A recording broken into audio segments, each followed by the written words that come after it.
What's going on, guys? I'm coming at you with a bit of a sit-down chatty video today because, well, I kind of didn't feel like going outside to take pictures. But I am going to talk about some photography mistakes that people make. But before I do, today's video is sponsored by squarespace.com. Head to squarespace.com/BrendanVanson. Squarespace is an awesome place for photographers to build a website. Basically, it makes life easy for photographers. Once you've used one of their templates to build your site, there's lots of really cool features for photographers like geotagging, auto-sharing posts to social media, and really beautiful portfolio designs. So head to squarespace.com/BrendanVanson and you'll get a discount on your first purchase over there. So you guys might notice that the videos have been kind of random on their timings recently. I've decided it's 2020 and I can do whatever I want. So the videos are just going to be posted whenever I want to post them. There's no scheduled date anymore. So be sure to hit the notification bell so you get notified when there's a new video, or just keep checking back. Anyways, today's video is about photography mistakes that people make. I want to focus this on non-technical stuff because the first mistake that photographers make is that they think that they can make technical mistakes. No, they think they can't make technical mistakes. The reality is, you need to make technical mistakes. You need to experiment. You need to push the boundaries and you need to figure out why things are right and wrong. So there's no such thing as a technical mistake when you're learning photography. If you want to go out and shoot landscapes at f2.8, go do it. If you want to do portraits at f16, go do it. If you want to go take pictures out in the middle of the day at ISO 3200, give it a try. See what happens. Experiment with it. Don't think that you have to follow the rules all the time. There are no mistakes technically. There's only lessons learned. The second one's kind of a big one, and that's a lot of photographers just don't give themselves enough time. And what I mean by that is they don't give themselves enough time out in the field at their location. They go, well, sun sets at 6. I better show up at 5 minutes to 6. The reality is you really need to give yourself extra time if you want really great photos. I'm not a better photographer than you. I just maybe have more time than you. And I get that I have time. It's a privilege. You might be ending work at 5 and then sunsets at 5:30 and that's what you have to do. But if you have the time, you need to take it. I get to sunset an hour and a half before sunset so I can really try to find the right spot, the right angle. I can experiment and I can mess around trying to find the absolute best composition. It's a difference between a good photo and a great photo. And I mean, the worst case scenario is you find that great photo right away and you just sit there playing Candy Crush the rest of the time.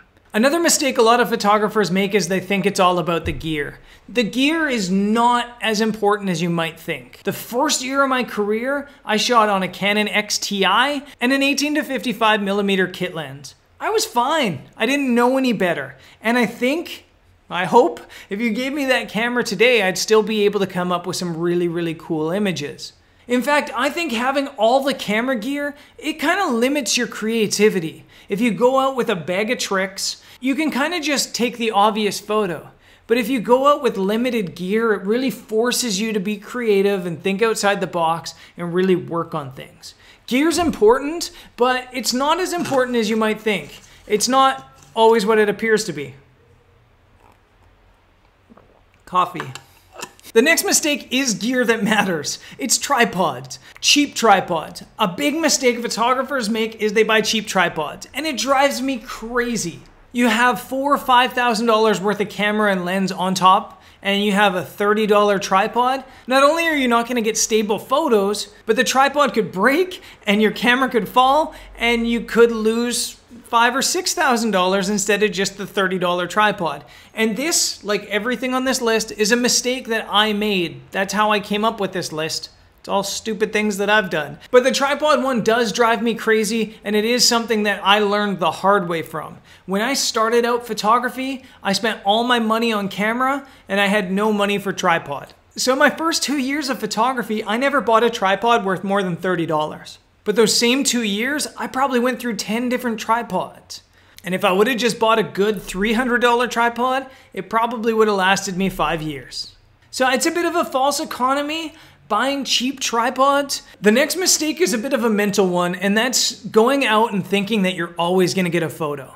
You don't always get a great photo. And this is kind of the fault of YouTubers and Instagrammers, people like me, because we kind of make it seem like every single time we go out, we get amazing things. That's just not the case. I am a big believer that there's always a photo though. It might not be a great photo. I believe there's always a photo. But you need to have this mental belief that every time you go out and take a picture, there's the opportunity for a great one, but it's almost a privilege to get a great photo. You have to set your own expectations so that you're not always disappointed when you go out and don't get something that you can hang on your wall. No matter how good the professional is, they don't always get a shot when they go out and take pictures. Just some photographers are better at making it appear that way than others. Number 6 is another mistake I definitely made, and that's not printing your work. I never printed my work because I was nomadic and I didn't have a printer. So I believe it was 4 years into my career was the first time I ever printed something. And even then it was only because I had an assignment in Oman, and part of that assignment was printing our work at the end of the assignment and hanging it in the Royal Opera House there. It was a really powerful thing printing the photos. First of all, you can really see everything wrong with your photo when you print it. It doesn't matter how big your monitor is. If you're not holding it in your hand looking at it, you don't have the same level of realization of what's going on in that photo. You can see what you need to improve on. You can see every technical issue. You really get a better understanding of what that photo actually looks and feels like when you print it. And then on top of that, it's just totally empowering. When you print your photo and you have something tangible in your hand that you created, that you made, that's really exciting.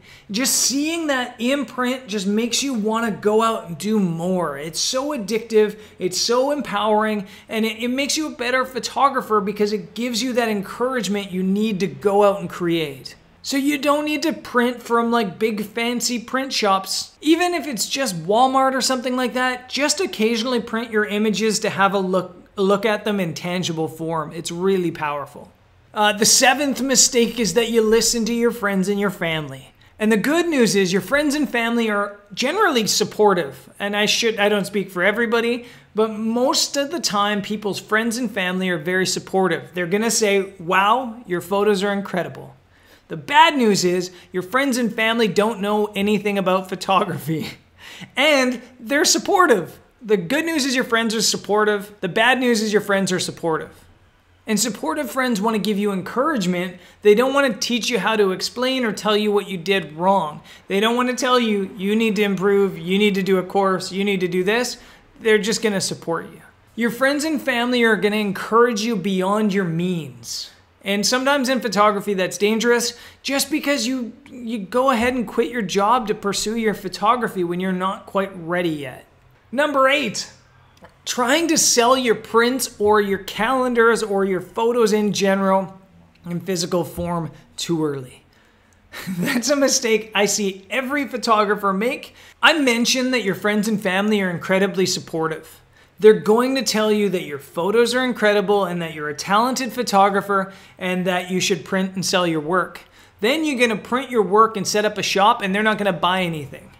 And that might not be the case for everybody, but my friends and family, they don't buy anything. If anything, they'll ask you for free stuff. They'll be like, hey, can I get the JPEG of that image so that I can print it?